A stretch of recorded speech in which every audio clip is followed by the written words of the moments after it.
Hello viewers, আজকে আমি তোমাদের জন্যে সজনে ডাঁটা আর সবজি দিয়ে বড়ি দিয়ে একটা তরকারি রেসিপি নিয়ে এসেছি। ঝোল তরকারি বলতে পারো। এই গরমে এই সজনেটা তো খাওয়া ভীষণ ভালো, আর এই সবজি দিয়ে বড়ি দিয়ে এই পাতলা ঝোলটা বেশি মশলা এটাতে লাগে না, খুব অল্প মশলায় তৈরি হয়েছে এটা। এই গরমের দুপুরে এটা খেতে কিন্তু ভাত দিয়ে দুর্দান্ত লাগে। যারা রুটি দিয়ে তরকারি এইসব সজনে ডাঁটার খেতে ভালোবাসে তারা রুটি দিয়েও খেতে পারো, আর ভাত দিয়ে তো খুবই ভালো লাগে। আর এই গরমের দুপুরে একবার এইভাবে বড়ি দিয়ে আর সবজি দিয়ে আর সজনে ডাঁটা দিয়ে এই তরকারিটা করে দেখো, খুব ভালো খেতে হয়। যেহেতু অল্প মশলায় তৈরি, এটা খুব হেলদি রেসিপি। চলো শুরু করি।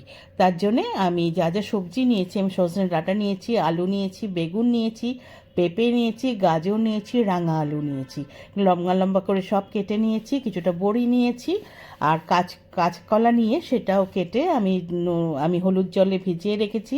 1 চামচ আদা বাটা, 3টে কাঁচা লঙ্কা রেখেছি, একটা শুকনো লঙ্কা রেখেছি, আর 5 ফোড়ন আর রাঁধুনি রেখেছি। 5 ফোড়ন রাঁধুনিটা আমি ফোড়ন হিসেবে ইউজ করব।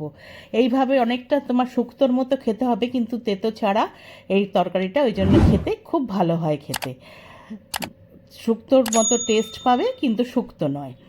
তাহলে চলো এবার শুরু করি। সেইটা প্রথমেই আমি সাদা তেল দিয়ে, তেলটা গরম হলে তাতে বড়িগুলো দিয়ে দিয়েছি। বড়িগুলোর রং বেশ দুপাশ ভাজা করে নিতে হবে, নাড়াচাড়া করে বড়িগুলোর গায়ে যে রং এসে যাবে, বড়িগুলোকে এবার আমি তুলে নিলাম। এবার আমি বেগুনগুলোকে ভেজে নিতে হবে, নিয়ে আমি সরিয়ে রাখবো, লাস্টে ইউজ করব। কারণ বেগুন যদি প্রথমে দিয়ে দিই বেগুনগুলো একদম গুলে যাবে। সেই জন্য দেখো সুন্দর করে বেগুনগুলো একটু নাড়াচাড়া করে তেলের মধ্যে ভেজে নিচ্ছি। বেগুনের গায়ে রং ধরে গেলেই বেগুনটা কিন্তু অনেকটা নরম হয়ে যাবে। তখন বেগুনটা তুলে নিতে হবে। দেখো আমার বেগুনগুলো ভাজা হয়ে গেছে, আমি তুলে নিলাম। এবার রান্নাটা আমার করার জন্য আমি সর্ষের তেলে রান্না করব। আমি 1 চামচ সর্ষের তেল দিয়ে দিলাম। দিয়ে ফোড়নের যা যা রেখেছিলাম, একটা শুকনো লঙ্কাটা ভেঙে দিলাম, আর আমি যে রাঁধুনি আর 5 ফোড়নটা রেখেছিলাম সেটা দিলাম। ফোড়ন থেকে সুন্দর গন্ধ বেরোলে আগে যে পেঁপেগুলো আমি সরু সরু করে কেটে রেখেছি সেই পেঁপেগুলোকে দিয়ে দিলাম। যেহেতু পেঁপেটা একটু সময় লাগে ভাজতে, পেঁপেটা একটু ভাজা ভাজা করে নিয়ে তার মধ্যে আলুগুলো দিয়ে দিলাম। এবার আলু আর পেঁপে একসঙ্গে ভাজবো। এই দুটো জিনিসই সব থেকে বেশি কিন্তু সময় লাগবে, যেহেতু সেদ্ধ হতে, তাই এগুলো সবার আগে দিলাম।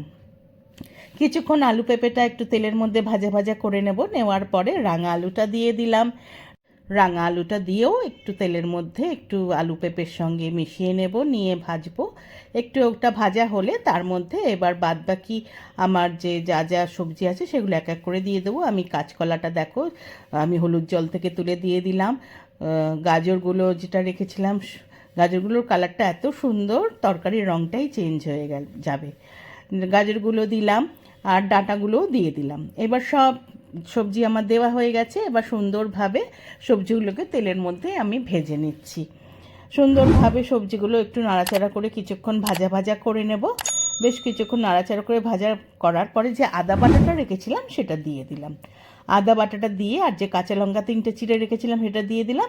আর আমি এই ধনে গুঁড়ো দিলাম। এটাতে কোনো জিরে গুঁড়ো পড়বে না। ধনে গুঁড়ো 1 চামচ দিলাম, 1 চামচ থেকে কমই দিয়েছি।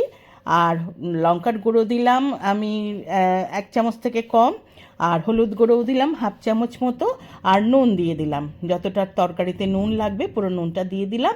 এইবার সমস্ত কিছু, এই ধনে গুঁড়োটাই শুধু মশলা হিসেবে পড়বে, আর অন্য কিছু মশলা এতে লাগবে না। ওই আদা বাটা আর ধনে গুঁড়োতেই কিন্তু এই টেস্টটা হবে। এবার সমস্ত কিছু মশলা মিশিয়ে দিয়ে আমি ঢাকা দিয়ে একটু মজতে দেবো তরকারিটা। আমি 2-3 মিনিট ঢাকা দিয়ে রাখলাম। 3 মিনিট পর ঢাকা খুলেছি, তরকারিগুলো অনেক মজে গেছে। একটু নাড়াচাড়া করে নেব। বেশ সুন্দরভাবে কিছুক্ষণ নাড়াচাড়া করে তরকারিগুলো আমি নিলাম। নিয়ে এইবার আমি এই তরকারিটার মধ্যে চিনি দিয়ে দেবো। একটু চিনি না দিলে যে কোনো নিরামিষ তরকারি তো ভালো লাগে না, তাই একটুখানি চিনি দিলাম। আমি 1/2 চামচ মতো চিনি দিলাম।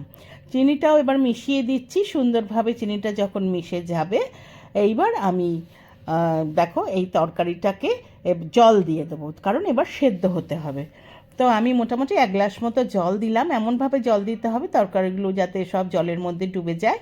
জলের মধ্যে সমস্ত তরকারিগুলোকে আমি ডুবিয়ে দিচ্ছি। ডুবিয়ে দিয়ে এইবার আমি ঢাকা দিয়ে সেদ্ধ হতে দেব।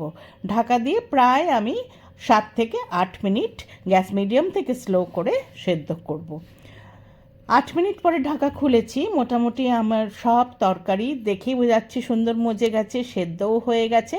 আমি সুন্দরভাবে একটুখানি নাড়াচাড়া করে নিয়ে আমি যাতে তলায় কোনো দেখে নিলাম কিছু লেগে গেছে কি না, না সুন্দর বেশ টকবক করে যখন এবার ফুটে উঠেছে, যেহেতু সব আমার সেদ্ধ হয়ে গেছে, এইবার আমি যে বড়িগুলো আর বেগুনটা ভেজে রেখেছিলাম সেগুলো দিয়ে দিলাম। এই বড়ি বেগুন দিয়েও এবার একটুখানি মিশিয়ে নিচ্ছি বড়ি বেগুনটা, সমস্ত বড়ি বেগুনটা তরকারির সঙ্গে মিশিয়ে দিয়ে আবার ঢাকা দিয়ে আমি 2 মিনিট রাখবো, কারণ তা না হলে বড়ি নরম হবে না আর বেগুনের মধ্যেও কোনো মশলা ঢুকবে না, যাতে বড়ি বেগুন সব তরকারি একসঙ্গে সুন্দরভাবে মিশে যায়। সেই জন্য 2 মিনিট পরে ঢাকা খুলেছি, আমার তরকারি মোটামুটি হয়ে গেছে। একটু নাড়াচাড়া করে আমি দেখে নিচ্ছি, সুন্দর একটু ঝোলও রয়েছে, গা মাখো হয়ে গেছে আমার তরকারি, কিন্তু একদম রেডি। আমি গ্যাস বন্ধ করে স্ট্যান্ডিং টাইমে রাখতে হবে না, এটা একদম ডাইরেক্ট আমি বাটিতে সার্ভ করে দিলাম। গরম ভাতে এটা দুর্দান্ত খেতে লাগে। আর যেরকম বললাম, যারা রুটি দিয়ে তরকারি খেতে ভালোবাসো তার সজনে ডাঁটার তারা খেতে পারো, কোনো খারাপ লাগে না।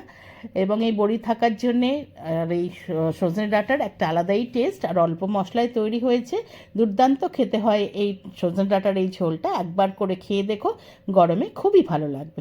আশা করি রান্নাটা তোমাদের ভালো লেগেছে, আর আমার এই রান্নাটা যদি তোমাদের ভালো লেগে থাকে একটা লাইক করো, কমেন্ট করো, শেয়ার করো। যারা এখনও আমার চ্যানেলটা সাবস্ক্রাইব করোনি প্লিজ সাবস্ক্রাইব করে দিও, পাশে থাকা বেল আইকনটা প্রেস করবে, তাহলে আমার তৈরি সমস্ত রান্নার নোটিফিকেশন তোমাদের কাছে পৌঁছে যাবে। আবার নতুন নতুন রান্না নিয়ে তোমাদের কাছে আসবো। আজকে তাহলে চলি, তোমরা সকলে ভালো থেকো, টাটা।